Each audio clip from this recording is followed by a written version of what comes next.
Hello, fans of all ages. This is indeed the Ryan Morik Show, coming to you live from Studio A here in Mahwah, New Jersey, at the Ramapo College of New Jersey on this Thursday, April 30th, 2015, on WRPR 90.3 FM. Actually, I just realized, Throwback Thursday, but you know what today is? Hold on. Yeah. All right. NFL Draft tonight in Chicago. First time he's been in Chicago in 51 years. Yeah. Draft day. Johnny Manziel. 5 years later, how am I the man still? Draft day. I don't know what happened there. But that was all of the song I could play about anyway. NFL Draft tonight in Chicago. Yes. A lot of people are becoming millionaires tonight. A lot of dreams are being fulfilled tonight. But before we get to that, I don't want to talk about this, but I feel like I have to. I have the power of the airwaves. I have all of the power in the world. And you know what? This isn't a famous radio show or anything like that, but you know what? If I have the power of the airwaves, I'm going to take advantage of it.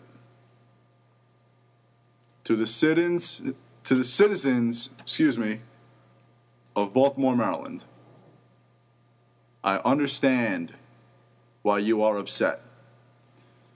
A guy's life was lost in the hands of the people who are supposed to protect us.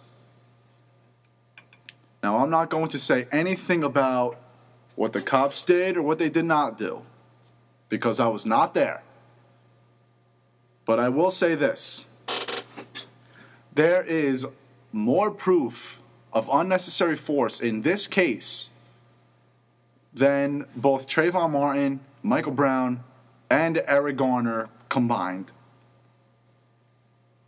Of course, you have the right to protest. But the key word there is protest.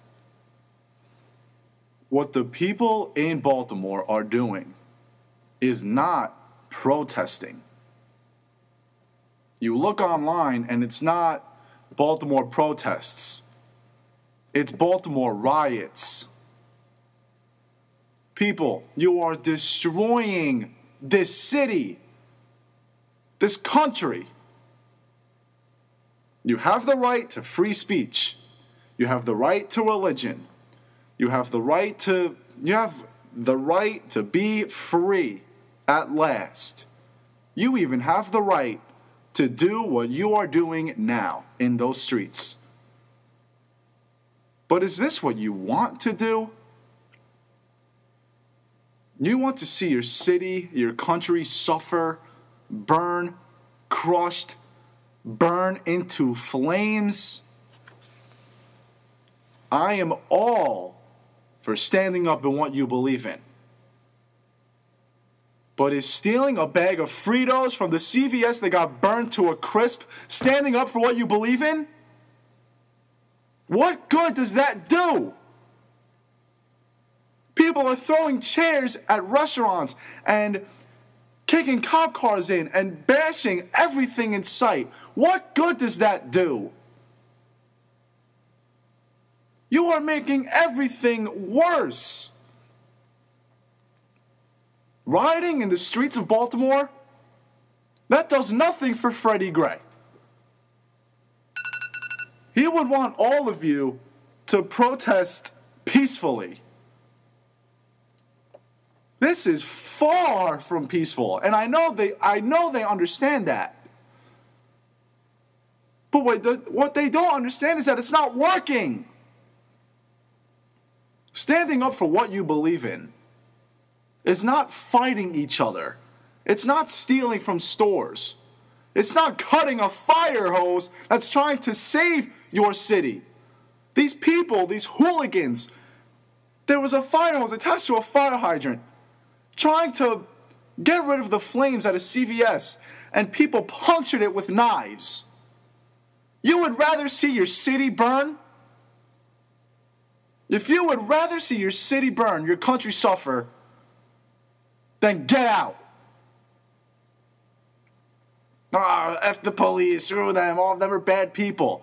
Don't you dare say that about the police, the men and women who are here to support us. Don't you dare say that about them. And then when you are in a time of need, when you need someone to help you, don't you dare call 911 because you don't deserve that right. Police officers coming to help you is a right. It's not a privilege. We have the right to be free, and we are lucky to have those people at our side.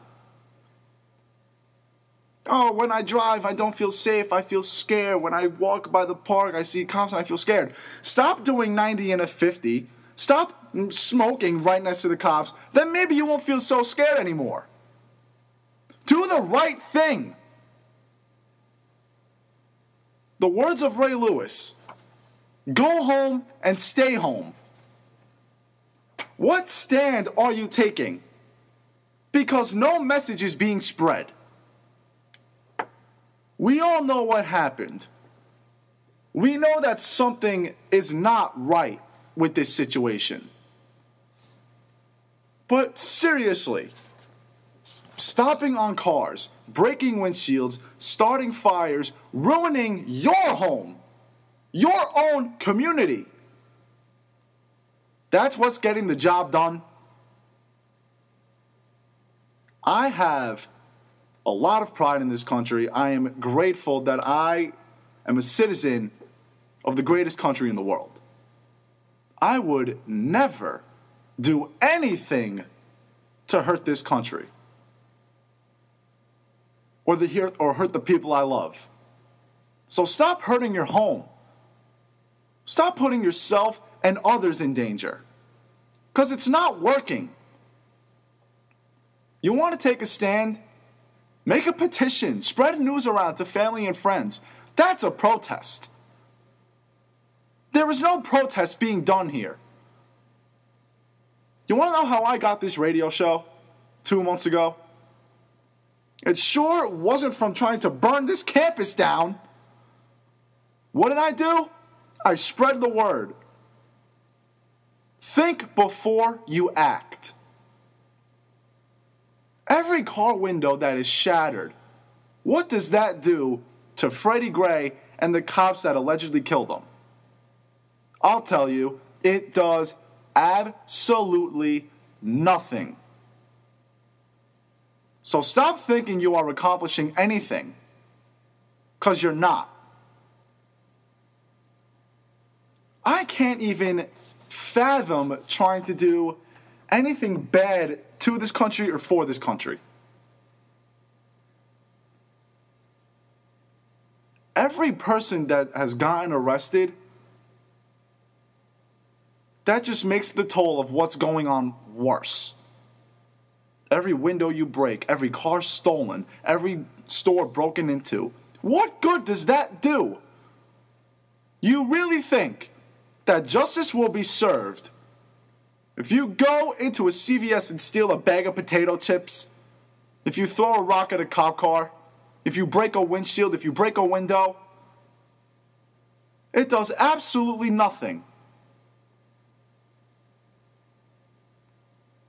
And you wonder why police officers have to use excessive force sometimes.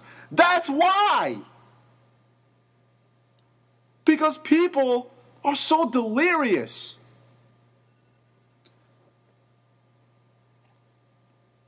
I know what I'm about to say has been a huge, I guess it's been very controversial. It's a controversial term. But these guys rioting are a bunch of thugs. I'm sorry. I hate to say it, but it's true. You want to know what a thug is in the dictionary? I'll tell you. Word for word. A violent person, especially a criminal. Everything they are doing is violent and criminal.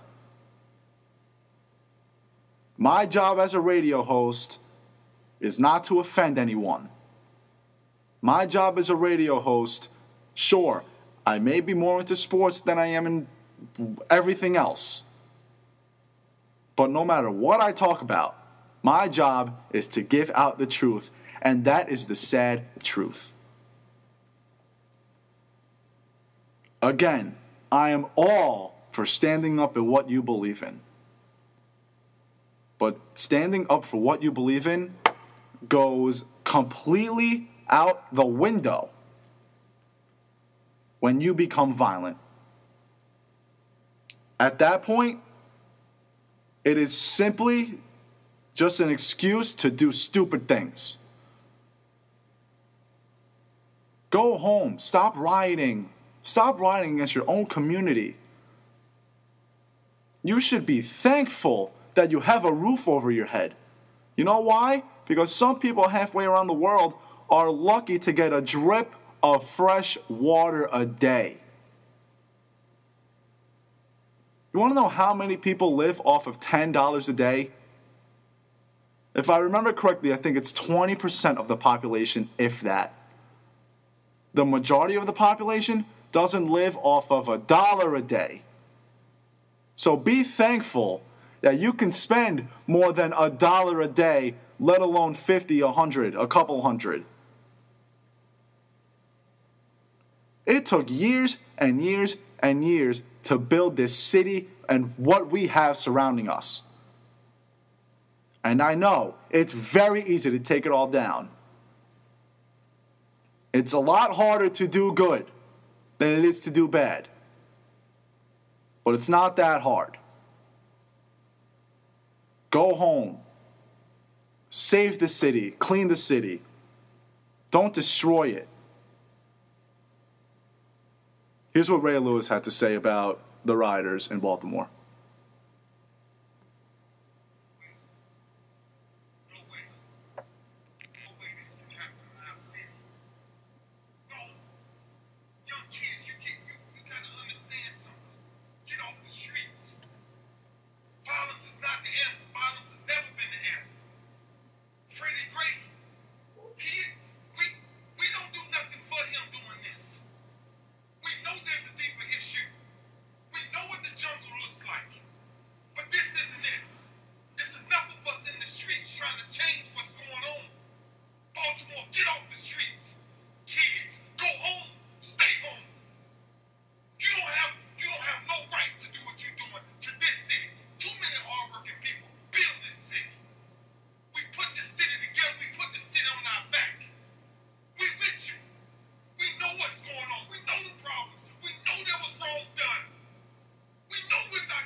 Oh, murder suspect talking about murder suspect saying violence is not the answer. Shut up.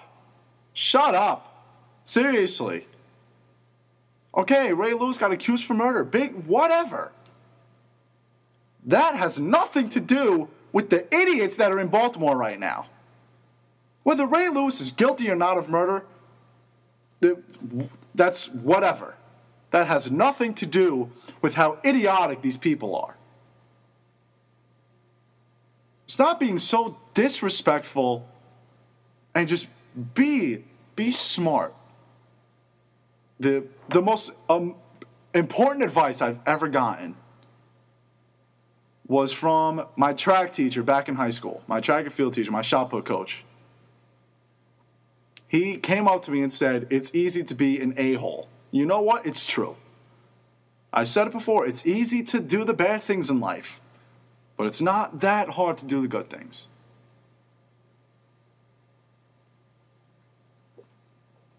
I don't know how I'm supposed to segue into this, but the NFL draft is tonight. It's in Chicago for the first time since 1964. Wow. I have a mock draft. I'm not like Mel Kiper and Todd McShay and do 7 of them because that's ridiculous. It's one mock draft.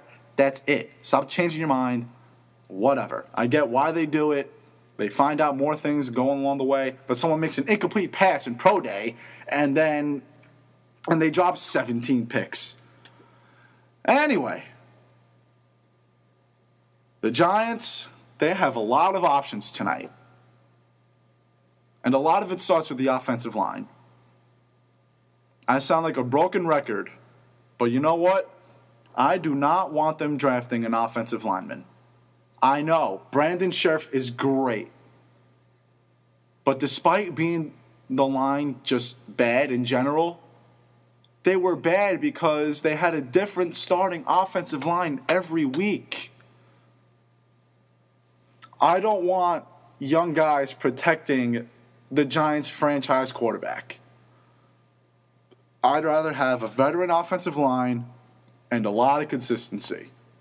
Last year, it was young and inconsistent.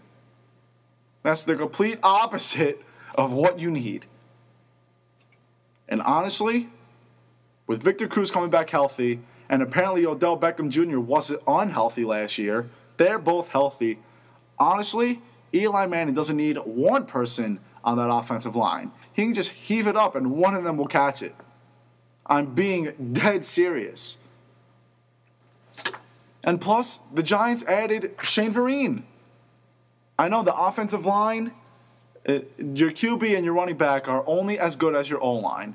And the running game has been atrocious because of how bad the offensive line has been. But even if the O-line doesn't improve, the running game did. And now you have a healthy Odell, a healthy Victor Cruz, Dwayne Harris, Ruben Randall as the 4, or Dwayne Harris as the 4. That can interchange. And now you have Shane Vereen. You have Rashad Jennings, who you hope is healthy. When he was healthy, he was very good last year. Andre Williams is a solid third down back. Who else do they have? I think that's probably the 3 backs that they have. Now, the one thing that is not looking too good is their defense. Last year, they were in the top half of most passing yards allowed. They led up 241 a game. That was 18th in the NFL. And now, they have no more Stevie Brown, and they have no more Antrell Roll. Matt Berhe is their safety. I don't even know if I'm pronouncing that guy's name right. So, honestly, it would not be a bad idea trading down for a guy like Byron Jones or Landon Collins. Either that or draft a linebacker or any sort of pass rush. Please. Vic Beasley and Dante Fowler will probably be gone by the 9th pick. So trading up would not be a bad idea. And I know Shane Ray, he was in the midst with the marijuana stop the other day. Sure, the guy was being an idiot. But you know what? This guy has raw talent. This guy is one of the best pass rushers, if not the best pass rusher in this draft. If the Giants strain him out, then he'll be awesome. Besides Jason Pierre-Paul, who honestly has been slightly above average since his rookie year, the Giants have no pass rush. So when adding Shane Ray or trading up for Fowler or Beasley, or even Leonard Williams, not a bad idea, I would love it. I want a veteran O-line, and I want a young defense. I want veteran O-lines for a veteran quarterback. I don't want young guys who've never played with Eli before. Sure, these veteran O-lines that they'll probably sign as free agents, they've never played with Eli before, but they've been in the NFL. A young defense, if you're quick and you're athletic, you'll be good. Simple. On the O-line, age, I mean, sure, father time exists, I get it. But on the defensive side, father time exists a lot more than the O-line. You can last about a decade on the O-line. A lot of people are done after 6 or 7 years as a linebacker or any pass rush. And by the way, if Amari Cooper is available, the Giants better take him. Imagine that wide receiver core. Ruben Randle and Dwayne Harris would probably be the 5th receiver. So do the math. Odell Beckham Jr., Victor Cruz, Amari Cooper, Ruben Randle, Dwayne Harris. Are you joking? And remember, the Giants do not pick on team needs. So Amari Cooper or Kevin White or Devontae Parker, it's a very good possibility. They pick based on who they think is the best. Why do you think they got Odell Beckham Jr. last year? Now, who will they get? We'll find out soon. I have my mock draft. I'll give it to you guys in a couple minutes. 201-825-1234 is the number to the station. Call in with your thoughts. 201-825-1234. Now, the New York Jets, they have the 6th pick tonight. And we all know that can change in the next hour and 40 minutes. I think if they don't trade up for Mariota, which I'm hearing that it probably won't happen, I think that everyone's saying that the Titans are going to hold on to that pick. I think a pass rush again is huge. I think a linebacker or defensive end would be huge. Don't be surprised if they get Vic Beasley or Dante Fowler. I don't think they'll get Shane Ray because I think Shane Ray's draft stock fell. Unless if they trade down or up and get rid of Mo Wilkerson. An offensive lineman wouldn't be a bad idea, but you have to figure out who's playing quarterback. I don't know what lineman will play well with mobile quarterbacks. And we have no idea what's going on with their QB situation. Because remember, 3, 4, 5 teams could trade up for the 2 spot. And the Jets are one of them. I just don't know if they will. Now, it's time for the Morik mock draft. The one, the only mock draft for me. Assuming that there are no trades. We all know, number 1, Jameis Winston. I've said for a long time that Mariota should be the number 1 quarterback, but then I realized that this is kind of like Jabari Parker, Andrew Wiggins, Carl Towns, and Jabari Parker. Mariota's the better college quarterback, but Jameis Winston has a much higher ceiling. Winston is NFL ready in a lot of systems. Mariota is not NFL ready in some systems. He's ready in his system, but, I mean, Mariota is great. He's phenomenal. I have him going 2nd. But Winston's just the better NFL prospect. And honestly, it still wouldn't be a bad idea picking Mariota first because Winston, who knows with that guy if he's going to even stay on the field. But nonetheless, Jameis Winston, 1st overall. Number 2, I don't know the who, but number 2 is going to be Marcus Mariota. Number 3, Jacksonville Jaguars with the 3rd pick. I think they're going to go Leonard Williams. I mean, they have a ton of needs, obviously, that the Jaguars. But Leonard Williams is, they say, the second best prospect in this draft. They don't need a quarterback. They got Blake Bortles. So I'm going to go with Leonard Williams there. And you know what? Oakland's in the same boat. Amari Cooper, I have him going 4th. But you know what? Oakland, they need this, they need that, they need a lot of things. But you know what? Derek Carr can succeed with some solid receivers. And I'm liking Amari Cooper going 4.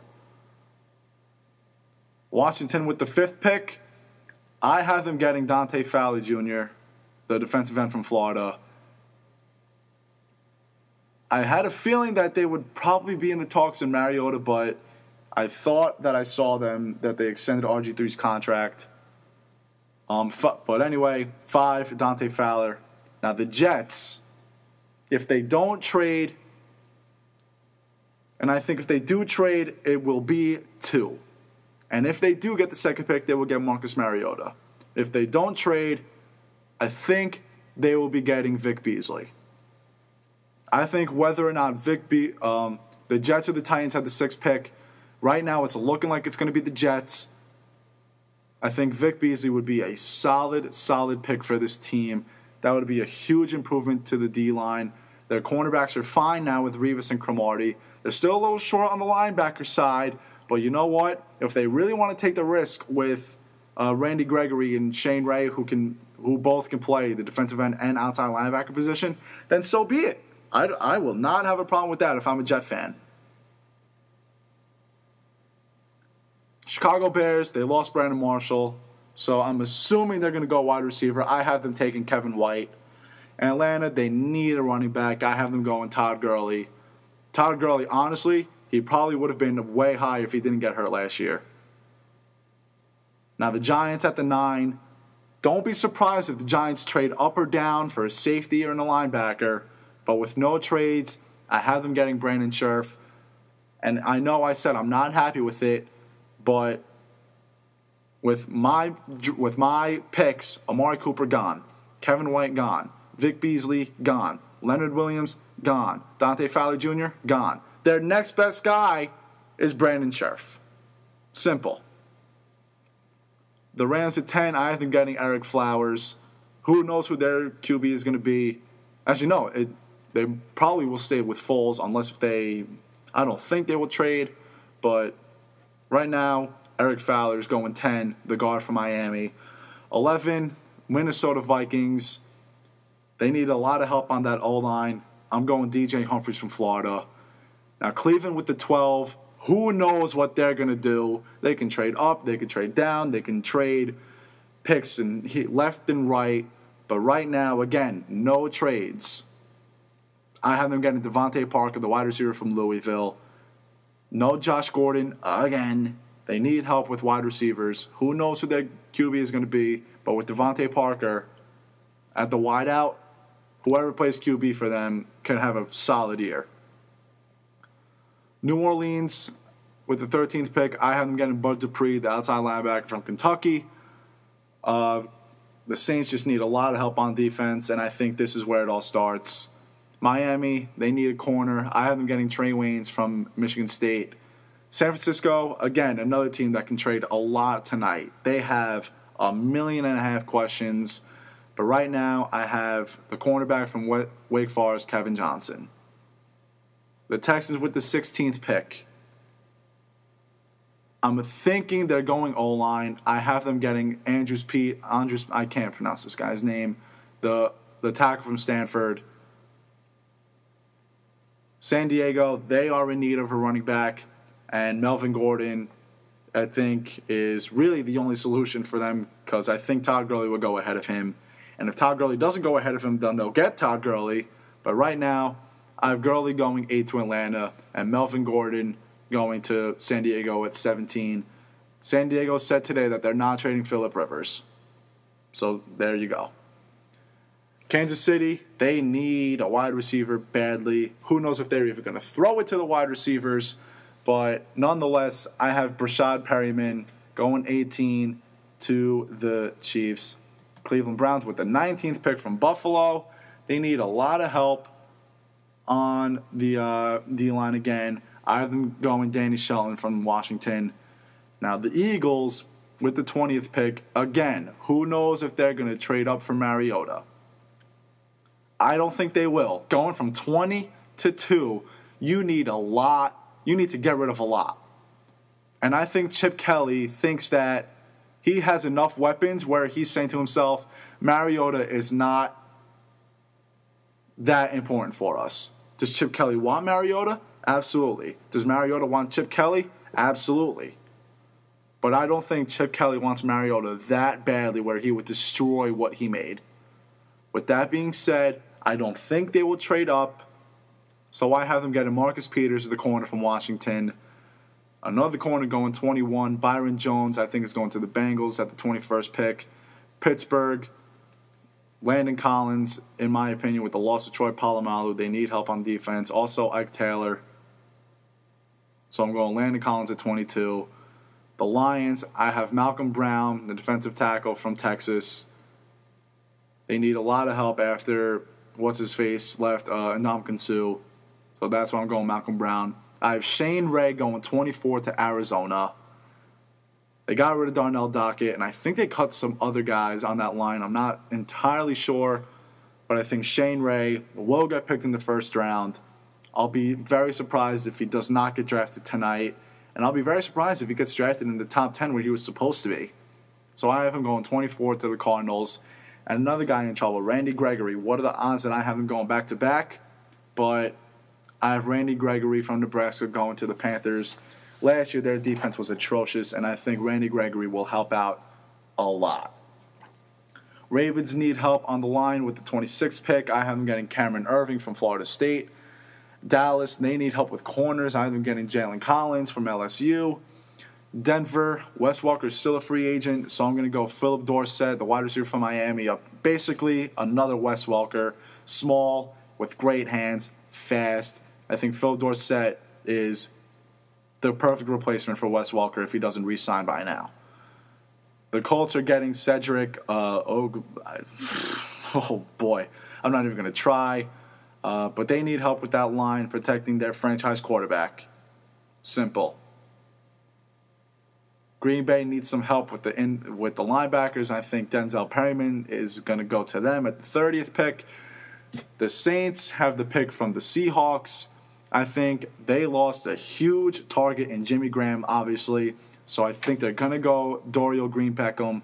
This guy is 6'5". He's 250. He runs a 4.4. That's unbelievable. If he goes there, the Saints just picked up their red zone target right away. Now, 32, I would be very surprised, honestly, if the Patriots did not trade up for a running back. They lost Vereen, and did they lose Ridley? I think Ridley went to the Jets, right? I can't remember, but I thought I heard Ridley was gone. So don't be surprised if the Patriots trade up for a running back. They could wait. But are there really any other great running backs in this draft? No. I think they will try pretty hard to get Todd Gurley or Melvin Gordon. And I think they will try to get Melvin Gordon so that way they don't have to get rid of too much. But assuming no trades, they lost Darrelle Revis, so they need help at the corners. I'm going Ronald Darby from Florida State. That is the Morik Mock Draft 1.0. Assuming no trades. A lot of these picks, though, honestly, like Vic Beasley, for example. I had Vic Beasley going 6 to the Jets. If the Jets trade for the second spot and the Titans get that 6th spot, I still think the Titans will get Vic Beasley. And I think Mariota's going 2 either way. Vic Beasley, I think he's going 6 either way. Who else did I have? Depending on what the Giants do, who knows where Brandon Scherf is going to go. A lot of teams need O-linemen. But we'll see. 201-825-1234 is the WRPR 90.3 FM Ramapo College Radio. Phone number, 201-825-1234. Here we go with some Ramapo updates as usual. The baseball team began the NJAC tournament on Tuesday as a 3 seed. They took on number 4 Rowan and beat them 7-0 yesterday. Walker Larson with an 8-hit complete game shutout 3 walks and 5 strikeouts. Joe Venturino went 3 for 5 with 2 doubles. Tomorrow, the tournament moves to Kane, and they will take on number 2 Kane tomorrow at 5 o'clock p.m. The softball team started their NJAC tournament as a number 2 seed. They beat number 5 Kane 8-2 Tuesday. Michaela Melendez went 1 for 3 with a 2 RBI triple and another RBI on a sac fly. Katrina Buskowski, another complete game, 4 hits, 2 runs, no walks, and 8 strikeouts. They are in action tomorrow in Rowan against number 3 William Patterson. The track and field NJAC championships start here tomorrow as well. They will go on for the weekend. Moving professionally, the NFL draft tonight in Chicago. That will start at 8 o'clock tonight. Conference semifinals tonight in the National Hockey League. The Rangers start up against the Washington Capitals tonight at 7:30 in the Garden. The Calgary Flames will travel to Anaheim tonight for Game 1. That starts at 10 o'clock. The Lightning beat the Red Wings last night 2-0, winning their series 4-3. They will take on Montreal tomorrow night at the Bell Center at 7 o'clock. And the Minnesota Wild will take on the Blackhawks in their matchup tomorrow. The puck drops at 9:30. In the NBA, the Nets are down 3-2 in their series after losing to the Atlanta Hawks 107-97 in Game 5 yesterday. D. Will with just 5 points. Allen Anderson, the only net with more than 20. In fact, he had 23.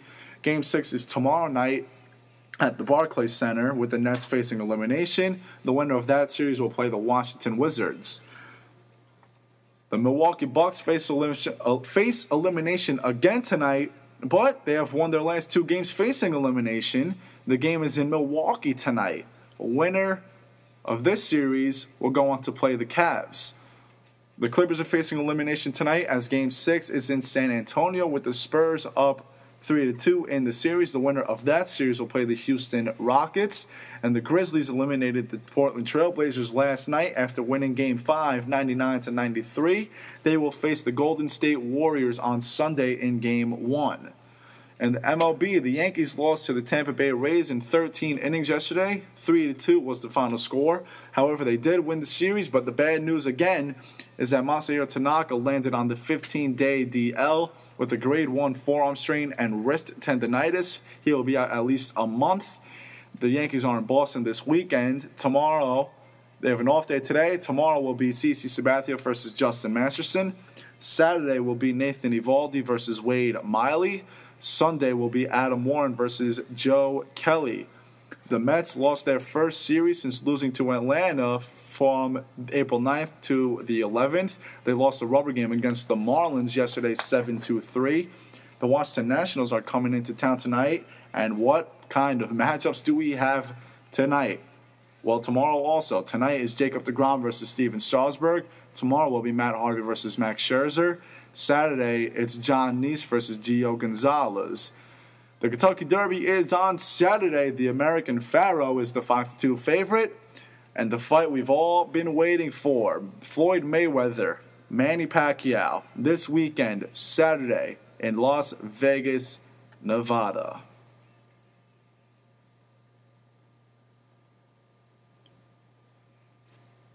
Another thing that I really don't want to talk about, but it's becoming a big issue, is pitchers' safety. The last 6 weeks, 3 pitchers have been hit in the head. Now, I know that it's rare. Entering this year, it happened 12 times in 6 years, and all of a sudden 3 times in 6 weeks. But you know what? As rare as it is, one day it's going to be traumatic. Now, right now, Alex Torres, the reliever for the Mets, he's the only one in the MLB who wears that big thing on the hat, that big protective attachment. But you know what? That wouldn't have even helped Archie Bradley the other night. Why? Because Archie Bradley, the 22-year-old on the Arizona Diamondbacks, got hit right in the cheek, the jaw, the cheekbone, with the ball going 115 miles an hour off of the bat of Carlos Gonzalez. You might not realize it, but pitchers are the most vulnerable players on a baseball field. Their only protection is a glove. Their only protection is a glove against the ball that is coming 100 plus miles an hour from 55 feet away. It's not 60 feet away, because they stride and they move up 5 feet in front of the mound at least. Pitchers are more vulnerable than the batter. When I pitched, I never thought about wearing any sort of protection. And I knew the dangers. I still know them. The thing is, though, when I was in high school, I knew I had enough time to react to a ball. Because what kid in high school is having baseballs come off of his bat at 100 plus miles an hour? That being said, I didn't want to or even think of wearing any sort of protection. But you know what? This summer, I worked for a baseball camp down in my hometown in Old Bridge. And you know what? I got hit right in my right jaw. I got hit right in the face on a ground ball that took a bad hop by a 10-year-old. And that hurt. Now imagine pros, hard line drives that go 100-something miles an hour, right in the temple, right in the face.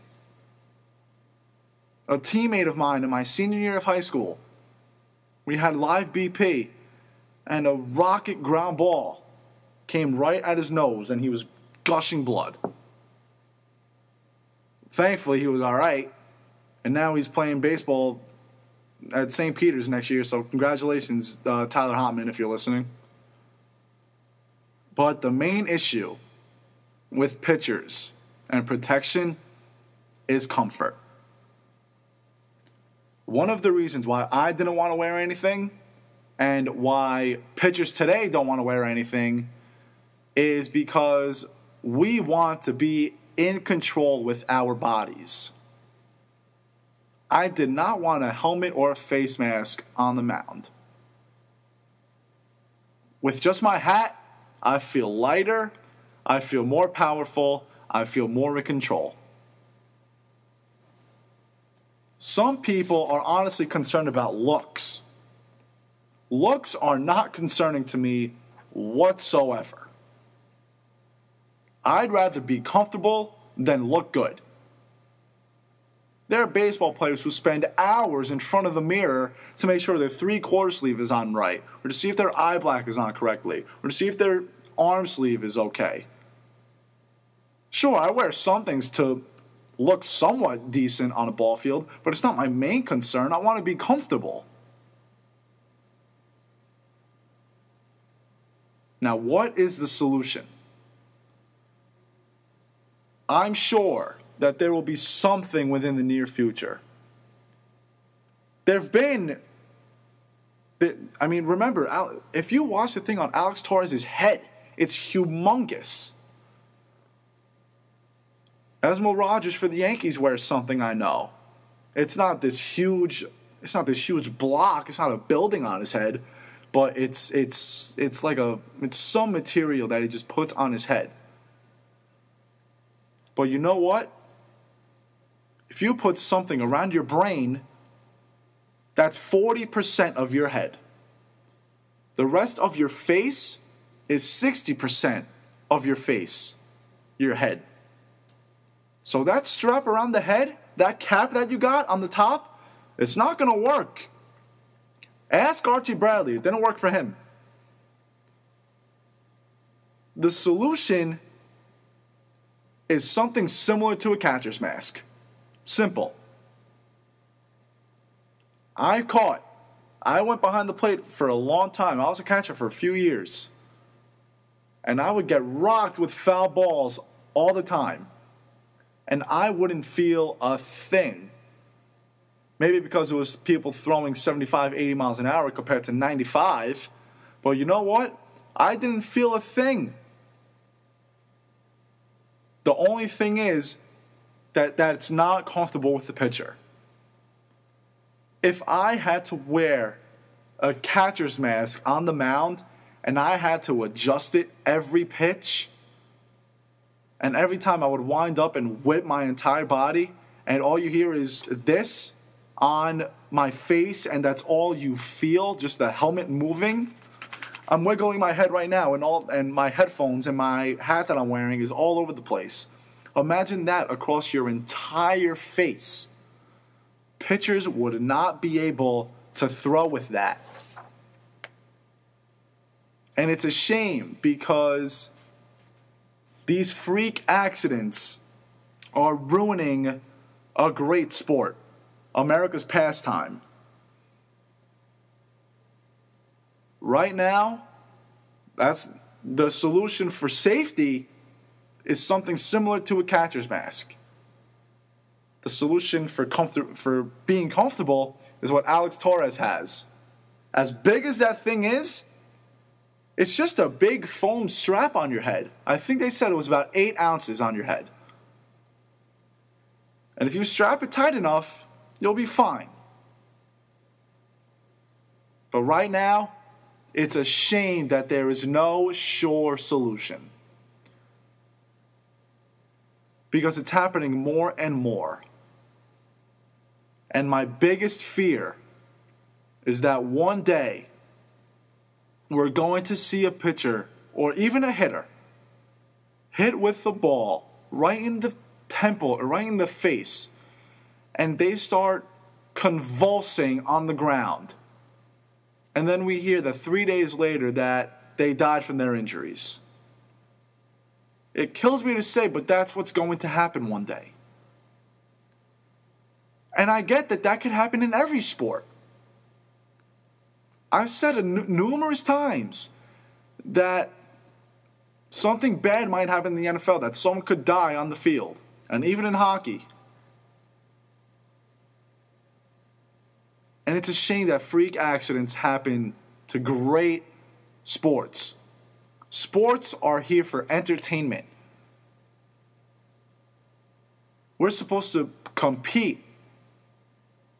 And we know the risks every time we step out on that field or that court. I've been hurt. In every sport that I've played, I've been hurt.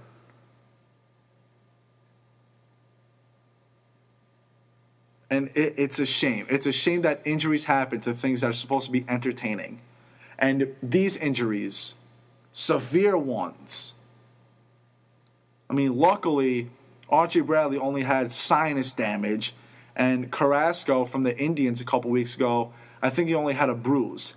How? I have no idea. Every pitcher, except maybe a couple. Brandon McCarthy had life-threatening injuries, actually. I think he had a brain bruise. He had a skull fracture. I think that was the worst one. But we're lucky that it's been the worst one. Seriously, we are lucky.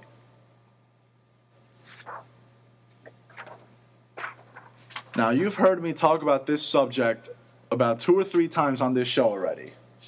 And the show's 2 months old. But something else happened in this Josh Hamilton story that was really, really, really pathetic, to say the least. Remember the phone number, 201-825-1234. 201-825-1234 is the phone number for WRPR 90.3 FM. Share your thoughts. Mike Scioscia said the following. Quote, "The one thing that I think is sad, and I'm a little bit disappointed in, is the fact that there wasn't any accountability, especially from his teammates, or in his teammates, something like that. No accountability from Josh Hamilton. Who was the one that went to the commissioner and admitted to having a drug relapse? It was Josh Hamilton. Isn't that accountability? What a ridiculous comment. And then he went on to say, no one ever questioned Josh's work ethic and him wanting to play well. I know he got a lot of support from the guys in that clubhouse. For him to not show at least a little remorse toward his teammates, I just think is wrong. I didn't watch the press conference that Josh Hamilton didn't thank his teammates or whatever. And you know what? If he got support from his teammates, then maybe he should have thanked them. But you know what? I completely understand why he did not. You want to know why he didn't? Because he is angry with that team. And he has every right to be. You want to know what the owner of the Rangers said? Art Moreno said, we understand he's had struggles, but the reality is there's accountability. Your manager just said that there isn't accountability. So make your mind up. Was there or wasn't there? And then Moreno goes on to say, Art Moreno, the owner of the Angels, he said, when you make an agreement involving the drug agreement, you need to stand up. It's a lot more than an agreement when it's an addiction. Addiction is a problem. It's a sickness. He did not have this relapse for fun. He had this relapse because he can't live without it. He's addicted in all of the bad ways. He's not addicted like I'm addicted to a Wawa sub down the street. He's addicted to the point where if he doesn't have something, if he doesn't have cocaine or whatever, then he'll go insane. How ridiculous is Art Moreno for saying that? That was absolutely heartless by Moreno and the Angels. Art Moreno refused to issue Josh Hamilton a locker room in the clubhouse. He ordered Josh Hamilton merchandise to be pulled from the team stores. The Angels are acting like the Yankees. The Yankees cannot accept the fact that they are wrong when it comes to the Alex Rodriguez contract. And you know what? The Angels are doing the same exact thing with Josh Hamilton's contract. This deal was a risk. Josh Hamilton said it, and I'll get to that soon.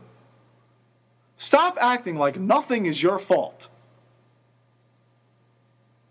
You own a team. The last thing you want to do, I know, is be a dad. But you know what? You kind of have to. Maybe if you showed an ounce of support for this guy. What a shame, right?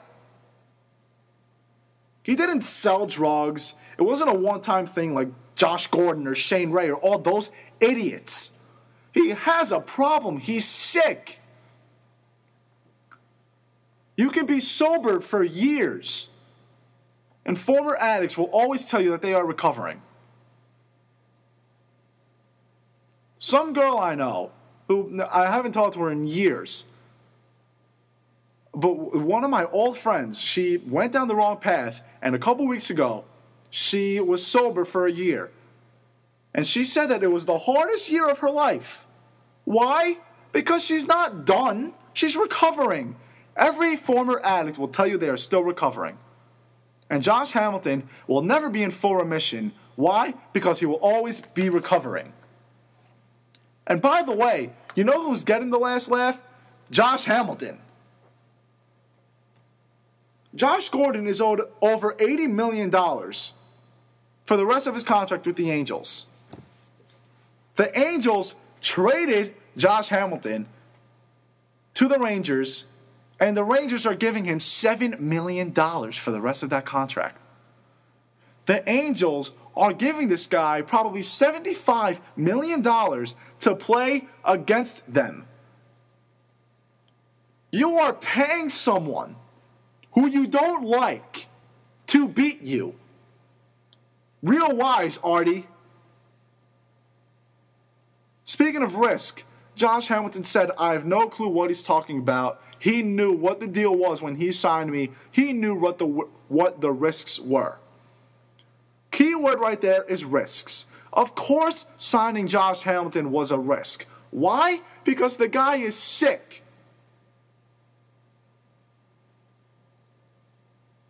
So heartless by the Angels. I can't believe it. Whatever happened to support? Do we want to see people just crash and burn like this? Apparently we do. I know Art Moreno does. He should just wind up in Baltimore right now. Mike Scioscia is upset that Josh Hamilton didn't thank his teammates. If I were Josh Hamilton, I would have torn that clubhouse apart. Why? Because I didn't even have my own locker in that clubhouse. Because Art Moreno is a nutcase.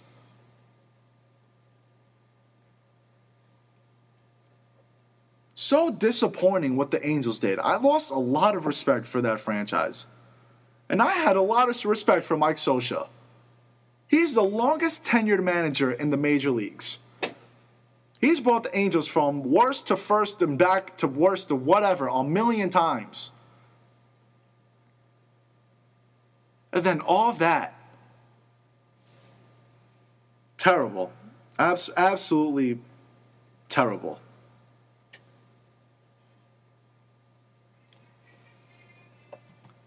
Ladies and gentlemen, since it's finally Thursday, it's time for your Beast of the Week.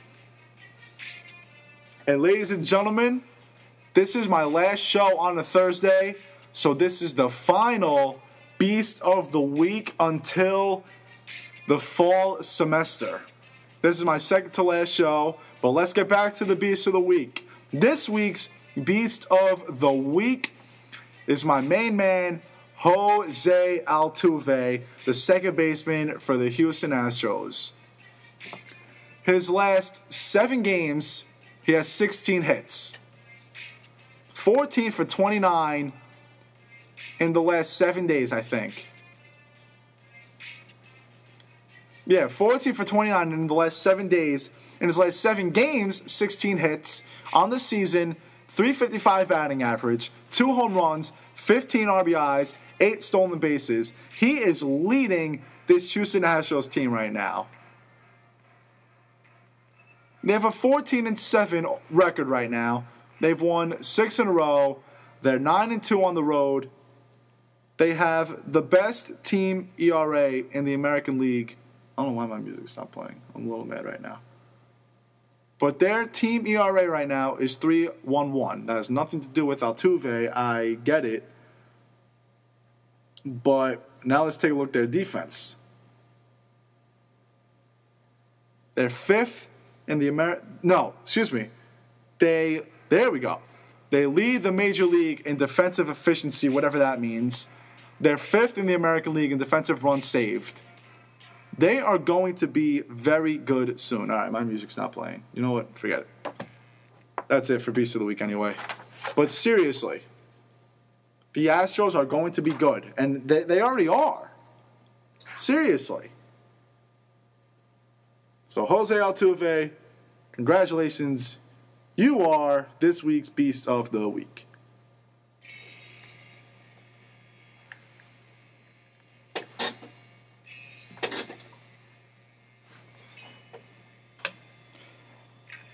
Ladies and gentlemen, that is it for the Ryan Morik Show. Thank you very much for tuning in once again. It's been a lot of fun.